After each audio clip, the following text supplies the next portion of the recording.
defect life cycle. What is the definition of defect? What is the definition of defect?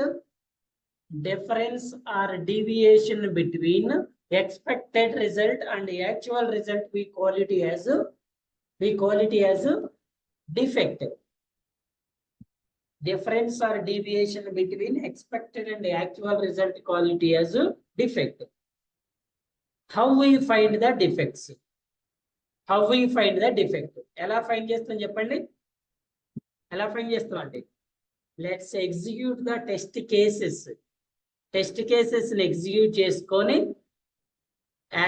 Actual result ని test case template లో note చేసుకొని document చేసుకొని compare expected and actual రెండింటిని compare చేసుకొని if in case both are same mark it as pass.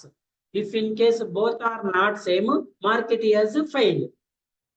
రెండు same అయితేనేమో pass అని mark చేస్తాము, రెండు సేమ్ కాకపోతేనేమో ఫెయిల్ అని మార్క్ చేస్తాం. ఆ ఫెయిల్ అయిన టెస్ట్ కేసుని మనం ఏమని కాల్ చేస్తామంటే డిఫెక్ట్ అని కాల్ చేస్తాం.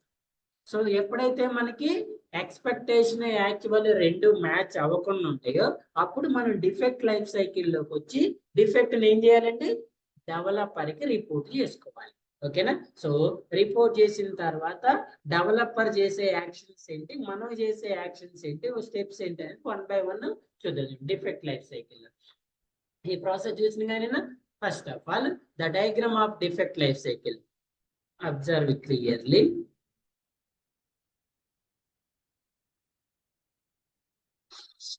So first of all, new. When you report the defect, the status is new. మీరు ఎప్పుడైతే డిఫెక్ట్ ని ఐడెంటిఫై చేసిన తర్వాత డెవలపర్ కి రిపోర్ట్ చేస్తున్నారో ఆ రిపోర్ట్ చేసేటప్పుడు డిఫెక్ట్ యొక్క స్టేటస్ ఏమని ఉంటుంది అంటే న్యూ అని ఉంటుంది. ఏముంటది? న్యూ. సో న్యూ డిఫెక్ట్ ని ఎవరికి రిపోర్ట్ చేస్తారు మీరు? డెవలపర్. ఇక్కడ డెవలపర్ అనేవాడు మీరు డిఫెక్ట్ రిపోర్ట్ చేసిన తర్వాత they have an 2 options. Normal procedure ఏం జరుగుతుంది సార్ అంటే, నార్మల్ ప్రొసీజర్ ఏం జరుగుతుంది అంటే చూడండి, మీరు డిఫెక్ట్ రిపోర్ట్ చేసిన తర్వాత డెవలపర్ అనేవాడు మీరు పంపించిన డిఫెక్ట్ అనేది వ్యాలిడ్ అవునా కాదని చెక్ చేసుకుంటారు. The reported defect is valid or invalid. How they check it? They also go with their requirements. According to requirements, it is valid or invalid and check చేసుకుంటాడు. If in case it is valid, let's go with a positive manner. Your reported defect is valid. Immediately the developer change the defect status is open. Okay అండి, మీరు పంపించిన defect అనేది valid అయితే developer ఆ defect ని accept చేసి status ఏమని change చేస్తాడు? ఓపెన్ అని చేంజ్ చేస్తాడు. ఏమని చేంజ్ చేస్తాడు? ఓపెన్. సో ఓపెన్ అంటే ఏంటి? ఓకే, మీరు పంపించిన డిఫెక్ట్ నేను యాక్సెప్ట్ చేస్తున్నా, నేను దాన్ని ఫిక్స్ చేస్తానని, నేను దాన్ని ఫిక్స్ చేస్తా, వెయిట్ చేయండి అని స్టేటస్, ఓపెన్ స్టేటస్ యొక్క మీనింగ్. న్యూ మీనింగ్ ఏంటి? ఇప్పుడే అది న్యూ డిఫెక్ట్ రిపోర్టింగ్ అని.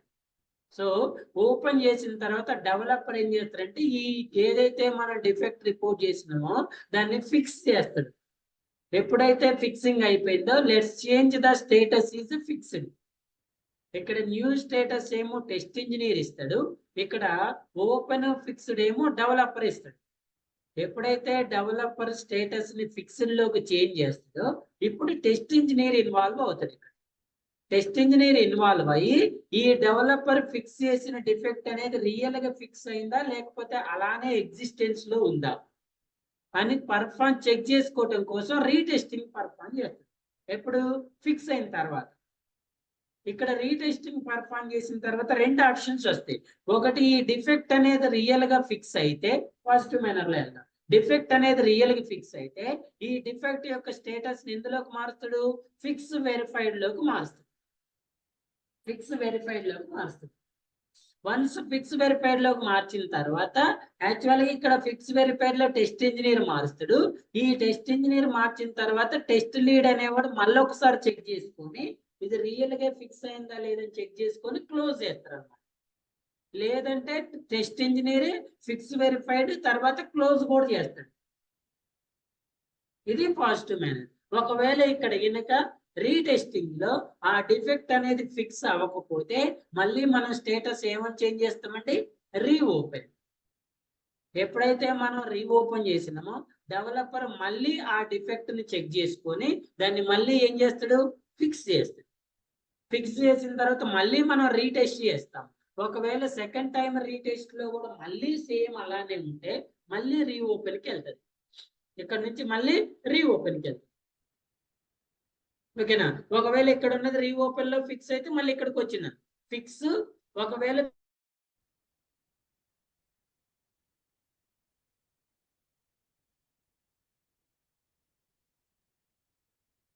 So if in case the test engineer reported defect is not invalid, valid అయితే ఓపెన్కి వెళ్తుంది కదా, ఇన్వాలిడ్ అయితే ఓపెన్ చేయకుండా ఈ స్టెప్ వస్తుంది. ఇందులో ఇన్వాలిడ్ లో not a bug, duplicate, need more information, can't reproduce, will not fix. Will not fix ని డిఫర్డ్ అని కూడా అంటారు. నాట్ ఏ బగ్ అంటే మీరు రిపోర్ట్ చేసింది అసలు అది డిఫెక్ట్ కాదు, అది బగ్ కాదని స్టేటస్ ఏం మారుస్తాడు డెవలపర్, నాట్ ఏ బగ్ అని మారుస్తుంది. ఓకే అండి. టెస్ట్ ఇంజనీర్ రిపోర్ట్ చేసిన డిఫెక్ట్ అనేది వ్యాలిడ్ అవ్వకపోతే డెవలపర్ అనేవాడు దీని స్టేటస్ ని నాట్ ఏ బగ్ అని చేంజ్ చేస్తాడు. ఇప్పుడు టెస్ట్ ఇంజనీర్ ఏం చేయాలి, ఈ నాట్ ఏ బగ్ అనే డిఫెక్ట్ ఎందుకు నాట్ ఏ బగ్ అన్నాడు, మరి మీరు రిపోర్ట్ చేశారు కదా, సో రీటెస్ట్ చేసుకోవాలి. ఇక్కడ ఏం చేయాలండి, రీటెస్ట్ చేయాలి. రీటెస్ట్ చేసి ఒకవేళ రియల్ గా ఇది బగ్ కాదు అనుకుంటే క్లోజ్ చేయాలి. ఓకే అండి. ఇది బగ్ కాదు అనుకుంటే ఏం చేయాలి, క్లోజ్ చేయాలి. లేదు మీరు రీటెస్టింగ్ చేసిన తర్వాత స్టిల్ ఇట్ ఈస్ బగ్ అనుకోండి, స్టిల్ ఇట్ ఈస్ బగ్ అనుకోండి, మళ్ళీ డెవలపర్ కి రీఓపెన్ చేస్తారు. ఏం చేస్తారు, రీఓపెన్ చేస్తారు. ఇప్పుడు డెవలపర్ అనేవాడు మళ్ళీ దీన్ని చెక్ చేసి ఇప్పుడు ఓపెన్ చేస్తాడు. ఓపెన్ చేస్తే as usually fixed, fix verified, closed. Fix చేసిన తర్వాత మళ్ళీ అది ఫిక్స్ అవ్వకపోతే రీఓపెన్, ఫిక్స్డ్, ఫిక్స్ వెరిఫైడ్. ఇది ఫస్ట్ వన్. లేదు నాట్ ఏ బగ్ కాదు, డూప్లికేట్. డూప్లికేట్ అంటే ఏంటి, already this type of defect existence లో వచ్చింది ఇంతకు ముందు, దాన్ని రిపోర్ట్ చేసిండు, ఆల్ డిఫెక్ట్స్ కి ఇదే ఫ్లో అని చెప్పిండు, అయినా మీరు రిపోర్ట్ చేశారు. సో దానికి మీకు ఏమని చెప్పిండంటే డూప్లికేట్ అన్నాడు. సో మీరేం చేయాలి, మళ్ళీ రీటెస్ట్ చేసుకొని అది అసలు డూప్లికేట్ అవునా కాదా చెక్ చేసుకోవాలి. ఒకవేళ మీరు కూడా అవును ఇది డూప్లికేట్ అని ఫీల్ అయితే లెట్స్ క్లోజ్ ద డిఫెక్ట్. ఎవరు క్లోజ్ చేయాలి, క్లోజింగ్ ఆల్వేస్ టెస్ట్ ఇంజనీర్ చేయాలి. ఒకవేళ మీరు రీటెస్టింగ్ చేసినప్పుడు అది డూప్లికేట్ కాదని మీరు ఫీల్ అయితే మళ్ళీ రీసెండ్ చేస్తే, రీఓపెన్ చేస్తే డెవలపర్ మళ్ళీ ఓపెన్ చేస్తాడు, మళ్ళీ ఫిక్స్ చేస్తాడు, మళ్ళీ ఫిక్స్ వెరిఫైడ్ చేస్తాడు, మళ్ళీ ఫిక్స్ వెరిఫైడ్ చేస్తాడు.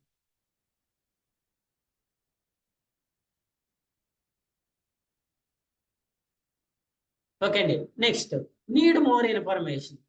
మీరు డిఫెక్ట్ అయితే రిపోర్ట్ చేశారు కానీ ఆల్ డేటా, రిక్వైర్డ్ డేటా అనేది కరెక్ట్ ఇవ్వలేదు. టెస్ట్ రీప్రొడ్యూస్ రాయలేదు, అటాచ్మెంట్ చేయలేదు, ఏ వర్షన్ లో వచ్చిందో చేయలేదు, ఏ బ్రౌజర్ లో వచ్చిందో క్లియర్ గా రాయలేదు. Let's the developer change the status is need more information. మీరు పంపించిన డిఫెక్ట్ లో సఫిషియంట్ ఇన్ఫర్మేషన్ లేదు, కంప్లీట్ గా పంపించండి అని స్టేటస్ మాట.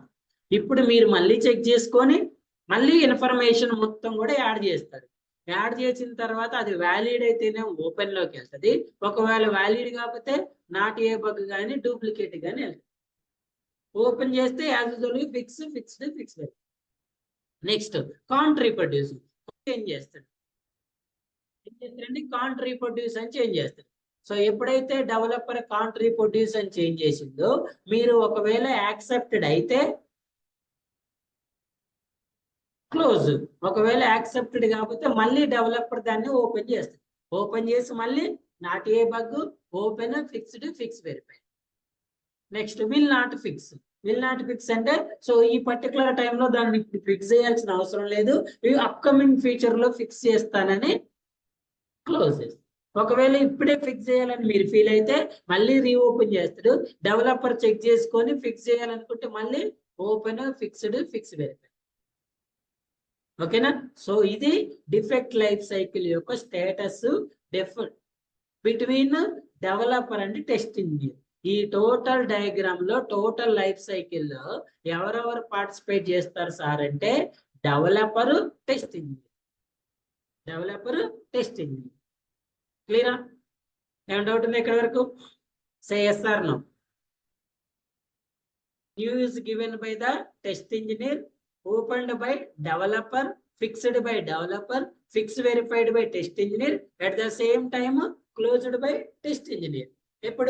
Whenever the defect is valid. If in case the defect is valid but not fixed, we will perform retesting. If not fixed, if it is fixed, close it. If it is not fixed, reopen it. Again developer fix it, again perform retesting and close it. If it is not an, the defect is invalid defect, the developer status is rejected or deferred or duplicate or will not fix.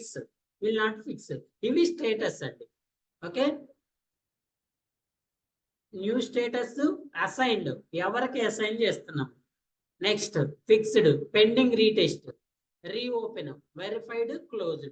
Not a bug, duplicate, rejected, deferred. Deferred అంటే ఆ particular situation లో ఆ defect ని fix చేయటం possible అవ్వదు.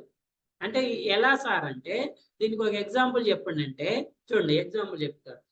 నేనేమో ఏడాడు తెచ్చుకొని example తెచ్చుకొని మీకు సబ్జెక్ట్ చెప్తామంటే చూడండి డిఫర్డ్ అంటే ఎలా అంటే, ఇప్పుడు ఫర్ ఎగ్జాంపుల్ మనం ఇక్కడ రిజిస్ట్రేషన్ పేజ్ లో వర్క్ చేస్తున్నాం అనుకోండి. మన రిజిస్ట్రేషన్ పేజ్ లో వర్క్ చేస్తున్నాము. ఇక్కడ మనం ఇచ్చే మొబైల్ నెంబర్, పాస్వర్డ్ ని యూజ్ చేసుకొని లాగిన్ పేజ్ చేయాలి. ఓకేనా? ఒకవేళ లాగిన్ పేజ్ అనే దానిలో మనకి డిఫెక్ట్ వస్తుంది, బట్ మనం ఎక్కడ వర్క్ చేస్తున్నామో రిజిస్ట్రేషన్ పేజ్ లో వర్క్ చేస్తున్నాం. ఓకే అండి. బట్ ఈ డిఫెక్ట్ ఎక్కడ ఎఫెక్ట్ చూపిస్తుంది? లాగిన్ పేజ్ లో. యాక్చువల్ లాగిన్ పేజ్ అనేది డెవలప్ చేసింది, బట్ మనం దాని మీద వర్క్ చేయట్లేదు. This defect related to this page అనుకోండి. అప్పుడు మీరు ఆ డిఫెక్ట్ రిపోర్ట్ చేసినప్పుడు డెవలపర్ ఏమంటాడంటే, మనం ఇప్పుడు రిజిస్ట్రేషన్ అనే మాడ్యూల్ లో వర్క్ చేస్తున్నాము, ఈ డిఫెక్ట్ అనేది లాగిన్ అనే మాడ్యూల్ కి రిలేటెడ్, సో నేను దాన్ని ఇక్కడ ఫిక్స్ చేయలేను. I will fix that one in at login page, login module. ఆ మాడ్యూల్ లోకి వెళ్ళినప్పుడు నేను ఆ డిఫెక్ట్ ని ఫిక్స్ చేస్తానని will not fix or deferred అని మీకు స్టేటస్ ని చేంజ్ చేస్తాడు. డిఫర్డ్ అంటే మీనింగ్ అదే. ఓకే చూడండి, tester finds A defect, status is new, development project manager will analyse the defect, valid, it is in scope, it is already raised అంటే duplicate. Scope లో ఉందంటే ఇప్పుడు ఇది ఫిక్స్ చేయడానికి ఛాన్స్ ఉందా లేదా, ఉంటేనేమో ఒకవేళ చెక్ చేసిన తర్వాత అది రియల్ కాకపోతే డిఫర్డ్, లేకపోతే వ్యాలిడ్ అయితేనేమో ఎస్, వ్యాలిడ్ కాకపోతే నో. రీటెస్ట్ లో పాస్ అయితేనేమో క్లోజ్డ్, పాస్ అవ్వకపోతే రీవర్క్. ఓకే, వీటిని డిఫెక్ట్ మేనేజ్మెంట్ అంటారు. డిఫెక్ట్ మేనేజ్మెంట్ లో ఏముంటది? ఐడెంటిఫికేషన్. ఈ మధ్య రీసెంట్ ఒక క్వశ్చన్ వచ్చిందండి టెస్టింగ్ లో, how to identify the defect. Question ఏం అడిగిందంటే, how you are identifying the defects అని అడిగింది. చెప్పండి ఎవరైనా, what is the answer for this one? How to identify the defects అన్నాడు. ఎలా? ఇంతకుముందే చెప్పానండి.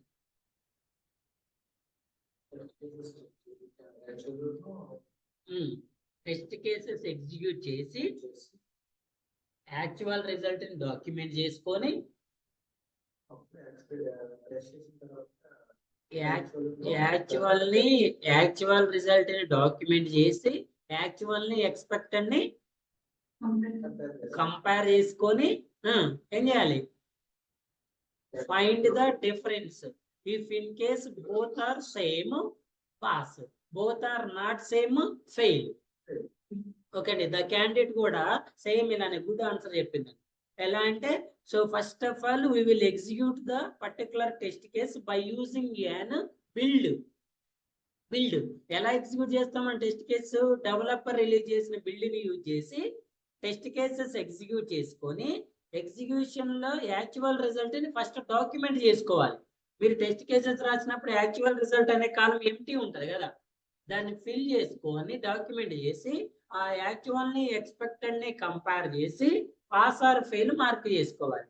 సో అక్కడ ఏదైతే ఫెయిల్ టెస్ట్ కేసు వచ్చిందో దాన్నే మనం డిఫెక్ట్ అంటారు. So this is the process to identify the defect. Okay అండి. Once you identify the defect, what do you do? Once you identify the defect, what is the next step? ఏం చేస్తావు నువ్వు? Actually ఇక్కడ రెండు scenarios ఉంటాయండి. ఒకవేళ మీ work only test execution వరకు ఉండి డిఫెక్ట్ రిపోర్టింగ్ అనేది అదర్ పర్సన్ ఉన్నాడు అనుకోండి ఒక ప్రాజెక్ట్ లో, you are simply send the defect template. ఏం చేయాలి మీరు? ఆ డిఫెక్ట్ ని డాక్యుమెంట్ చేసి ఆ డాక్యుమెంటేషన్ ని ఎవరైతే ఆ డిఫెక్ట్స్ రిపోర్ట్ చేస్తారో వాళ్ళకి ఫార్వర్డ్ చేసుకుంటారు. లేదు సార్ నేనే రిపోర్ట్ చేస్తా, మొత్తం నేనే చేస్తా అంటే you should go with an defect life cycle. ఎక్కడికి వెళ్తారండి? డిఫెక్ట్ లైఫ్ సైకిల్కి వెళ్తారు. ఆ డిఫెక్ట్ లైఫ్ సైకిల్లోకి వెళ్ళి డిఫెక్ట్ రిపోర్ట్ చేస్తారు, దాని స్టేటస్ ని ట్రాక్ చేస్తారు. ఎప్పుడైతే స్టేటస్ డెవలపర్ అనేవాడు రీటెస్టింగ్ చేయాలంటే స్టేటస్ ఏమని మారాలండి? ఏమని మారాలి? రీటెస్టింగ్ చేయాలంటే ఏ స్టేటస్ లో ఉంటే రీటెస్ట్ చేస్తారు? స్టేటస్ అనేది ఫిక్స్డ్. ఏ స్టేటస్ ఓపెన్ లో ఉంటే రీటెస్టింగ్ చేస్తామా మనం? లేదు. ఓపెన్ అంటే మీనింగ్ ఏంటంటే ఇంకా డెవలపర్ ఫిక్స్ చేస్తుండో, హీఈస్ వర్కింగ్ ఆన్ దట్ అని. ఎప్పుడైతే డెవలపర్ ఫిక్స్డ్ అని మార్చిండో దెన్ పర్ఫార్మ్ యాన్ రీటెస్టింగ్. అంటే రీటెస్టింగ్ చేయాలంటే డిఫెక్ట్ యొక్క స్టేటస్ అనేది ఫిక్స్డ్ లోకి మారాలి. రీటెస్టింగ్ చేసి అది రియల్ గా ఫిక్స్ అయితేనేమో క్లోజ్ చేసుకోవాలి, లేదంటే మళ్ళీ రీఓపెన్ చేసుకోవాలి. ఓకేనా? సో ఇవి major activities of defect life cycle, defect management.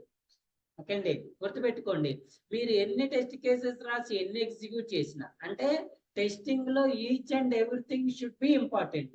మీరు అందులో ఏ స్టెప్ ని మిస్ చేసినా కూడా it will causes to the defect move to the production. మీరు ఏది నెగ్లెక్ట్ చేసినా కూడా ఎక్కడ పోతుంది డిఫెక్ట్ అనేది? ప్రొడక్షన్ లోకి వెళ్తుంది. So each and every phase ని ఏం చేయాలి? వెరీ కేర్ఫుల్ గా మేనేజ్ చేయాలి.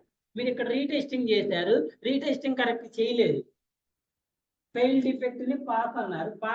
ఒకవేళ ఇది రీటెస్టింగ్ లో ఫిక్స్ కాకపోయినా మీరు రీఓపెన్ చేయకుండా క్లోజ్ చేశారు.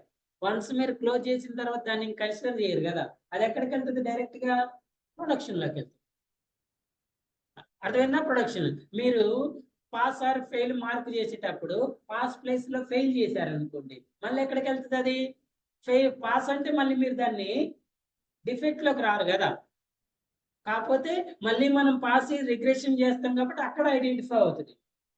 మీరు డాక్యుమెంట్ చేసేటప్పుడు పాస్ ఆర్ ప్లేస్ లో ఫెయిల్ అని రాసి ఫెయిల్ ప్లేస్ లో పాస్ అని రాశారు అనుకోండి, అది ఏమవుతుంది? యాక్చువల్లీ అక్కడ డిఫెక్ట్ రిపోర్ట్ చేయకపోయినా మళ్ళీ పాస్ టెస్ట్ కేసుని మీరు రిగ్రెషన్ చేస్తారు కదా, ఇక్కడ ఐడెంటిఫై అవుతుంది. కానీ ఇక్కడ మీరు రీటెస్టింగ్ లో క్లోజ్ చేశారు అనుకోండి, ఇది మళ్ళీ ఐడెంటిఫై అవ్వదు.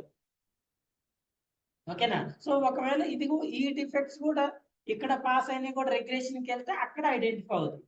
అందుకే లాస్ట్ లో ఏం చేస్తారంటే ఏ ప్రాజెక్ట్ లో అయినా అన్ని డిఫెక్ట్స్ ఫిక్స్ అయ్యి అన్ని టెస్ట్ కేసెస్ ఎగ్జిక్యూట్ అయ్యి రెడీ టు డెలివర్ అన్న తర్వాత అన్ని టెస్ట్ కేసెస్ ని నెంబర్ ఆఫ్ టైమ్స్ ఆటోమేషన్ చేస్తారు. ఎందుకంటే ఇప్పుడు మీ దగ్గర 100 టెస్ట్ కేసెస్ ఉన్నాయి అనుకోండి, మీ దగ్గర 100 టెస్ట్ కేసెస్ ఉన్నాయండి. At the end of the day 100 test cases automation లో కన్వర్ట్ అవుతాయి. అన్నిటికీ ఆటోమేషన్ స్క్రిప్ట్ ఉంటుంది. ఫర్ ఎగ్జాంపుల్ రేపు మీరు స్ప్రింట్ డెలివరీ చేయాలి. ఓకే, రేపు స్ప్రింట్ డెలివరీ ఉంది. ఈ రోజు ఏం చేస్తారు? ఆ 100 టెస్ట్ కేసెస్ ఆటోమేట్ లో రన్ చేస్తారు. ఓకే అండి, ఇప్పుడు మీరు రన్ చేసేయండి పాస్ అయిన టెస్ట్ కేసు, ఫెయిల్ అయినాయి కాదు కదా. అవి ఎలా పాస్ అయినాయి? కొన్ని ఏమో డైరెక్ట్ గా పాస్ అయినాయి, కొన్ని ఏమో డిఫెక్ట్ ఫిక్స్ చేస్తే పాస్ అయినాయి, కొన్ని ఏమో రిగ్రెషన్ డిఫెక్ట్స్ పాస్ అయినాయి. But at end of the day all defects are pass. అన్ని టెస్ట్ కేసు ఏమైనాయి? పాస్ అయినాయి. ఒకవేళ మీరు ఇక్కడ ఏదైనా మిస్టేక్ లో ఫెయిల్ అవుట్ అని కూడా పాస్ కింద ట్రీట్ చేసినట్లయితే అది రిగ్రెషన్ టెస్టింగ్ లో ఐడెంటిఫై అవుతుంది. ఒకసారి చేశారు అన్ని పాస్ వచ్చినాయి, ఇంకా టైం ఉంది, ఇంకోసారి చేస్తారు. ఎందుకంటే ఆటోమేషన్ టెస్టింగ్ లో హ్యూమన్ కాంట్రిబ్యూషన్ అవసరం లేదు కదండి, అవునా కదా? ఎందుకంటే మీరు అవన్నీ ఆల్రెడీ ఆటోమేట్ చేసి ఉంటారు కదా. టెస్ట్ కేసెస్ వచ్చినట్టు ఏం చేశారు? స్క్రిప్ట్ రాశారు. సో ఇప్పుడు మీ పని ఏంటి, ఓన్లీ సింపుల్ గా సింగిల్ క్లిక్ రన్ మీద క్లిక్ చేస్తే సరిపోతుంది. ఓకేనా, అలా రన్ మీద ఎన్నిసార్లు చేయొచ్చు, మీకు ఎంత టైం ఉంటే అన్నిసార్లు చేయొచ్చు. ఈరోజు 12కి స్ప్రింట్ డెలివరీ అనుకోండి, మీరు 9కి లాగిన్ అయ్యారు, 2 hours పడుతుంది, 9 to 11 మళ్ళీ రన్ చేసుకోవచ్చు. ఓకేనా, మనం స్ప్రింట్ డెలివరీకి 5 నిమిషాల ముందు కూడా రన్ చేసుకోవచ్చు. ఇలా రన్ చేయటం వల్ల నెంబర్ ఆఫ్ టైమ్స్ రన్ చేయటం వల్ల ఏమవుతుందంటే హిడెన్ డిఫెక్ట్స్ ఏదైతే ఉన్నాయో అవి ఐడెంటిఫై అవుతాయి. అందుకే ఇప్పుడు ప్రజెంట్ మార్కెట్ లో ఎక్కువ కంపెనీలు ఆటోమేషన్ టెస్టింగ్ వల్ల రిక్రూట్ చేసుకుంటారు. ఎందుకు రిక్రూట్ చేసుకుంటాయి అంటే ఇంతకుముందు మాన్యువల్ వాళ్ళు సఫిషియెంట్ ఉన్నారు కంపెనీస్ లో, బట్ ఆటోమేషన్ అనేది ఇంతకుముందు ఎక్కువ కంపెనీలు యూజ్ చేయట్లేదు. అదే ఇప్పుడు ఆ టెస్ట్ కేసు అన్ని మీరు మాన్యువల్ గా ఎగ్జిక్యూట్ చేయాలంటే చేయలేరు. ఎందుకు, it will take so much time కదా. అర్థమైందండి, ఆ 100 టెస్ట్ కేసు మీరు మాన్యువల్ చేయాలంటే మీకు 5 days పడుతుంది. మరి ఇప్పుడు మీకు 5 days టైం ఉండదు కదా. అదే ఆటోమేషన్ లో అయితే అది 2 hours, అది 5 hours పట్టినా కూడా మీ కాంట్రిబ్యూషన్ అవసరం లేదు కదా. మీరు బ్యాక్గ్రౌండ్ లో అదే ఆటోమేటిక్ రన్ అవుతా ఉంటది. సో అందుకే ప్రెసెంట్ మార్కెట్ లో ఎక్కువ ఆటోమేషన్ రిక్వైర్మెంట్స్ ఉన్నాయండి. అంటే దాని మీనింగ్ ఓన్లీ ఆటోమేషన్ ఉన్నాయని కాదు, మాన్యువల్ లో ఆల్రెడీ సఫిషియెంట్ ఉన్నారు, మాన్యువల్ రొటేట్ అవుతుంది, బట్ ఎక్కువ ఆటోమేషన్ లో ఉంది. ఇంతకుముందు ఓన్లీ మాన్యువల్ ఉంటే తీసుకునేవాళ్ళు, ఇప్పుడు కాదు. ఇప్పుడు మాన్యువల్ విత్ ఆటోమేషన్ ఉంటేనే అసలు మీ రెజ్యూమ్ అనేది షార్ట్ లిస్ట్ అవుతుంది. ఓకేనా, సో మాన్యువల్ పర్ఫెక్ట్ గా ఉండాలి, ఆటోమేషన్ కూడా పర్ఫెక్ట్ గా ఉండాలి. గుర్తుపెట్టుకోండి, మీరు ఇప్పుడు ఆటోమేషన్ లో మీకు రిక్రూట్మెంట్ జరుగుతుంది అంటే ఫర్ ఎగ్జాంపుల్ ఓన్లీ ఆటోమేషన్ అని మీరు అప్లై చేశారు, బట్ ఈవెన్ వాడు మాన్యువల్ కూడా అడుగుతుంది మిమ్మల్ని. ఎందుకంటే ఆటోమేషన్ రావాలంటే ఫస్ట్ మాన్యువల్ రావాలి కదా. మీకు ఇంటర్వ్యూలో ఏం చేస్తారంటే వాడు ఒక పెన్ ఇస్తాడు, పెన్ ఇచ్చి టెస్ట్ కేసెస్ రాయంటాడు, వాడు ల్యాప్టాప్ ఓపెన్ చేస్తాడు. లేకపోతే ఈ మధ్య కాలం నేను చూసిన ల్యాప్టాప్ లో ఏదో ఒక పేజ్ ఓపెన్ చేసి పర్టికులర్ దీనికి ఒక టెస్ట్ కేసెస్ 2 టెస్ట్ కేసెస్ రాయండి అంటాడు. ల్యాప్టాప్ అవసరం లేదు, పెన్ తోటి రాయండి అంటాడు.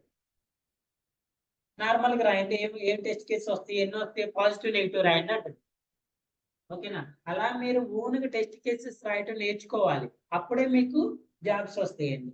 వస్తాయి, వచ్చిన తర్వాత పోకుండా కూడా ఉంటాయి. Defect identification, reporting, reproduce the bug, అంటే వెరిఫికేషన్. ఎలా అయిందో నెట్వర్క్ అంతా పెద్ద పెదాలు పోతా ఉంది. సో రీప్రొడ్యూస్ అంటే వన్స్ అగైన్ చెక్ చేసుకోవాలి. Next reproduce the bug in peer అంటే మీ పక్క సిస్టమ్ లో కూడా చెక్ చేసుకోవాలి, డిఫరెంట్ ఎన్విరాన్మెంట్ లో చెక్ చేసుకోవాలి. Check the defect database for duplicate, అది డూప్లికేట్ డిఫెక్ట్ అవునా కదా చెక్ చేసుకోవాలి. డాక్యుమెంట్ చేసుకోవాలి, టెంప్లెట్ ఇచ్చినాక మనం ఆ టెంప్లెట్ లో send an email to test lead for review.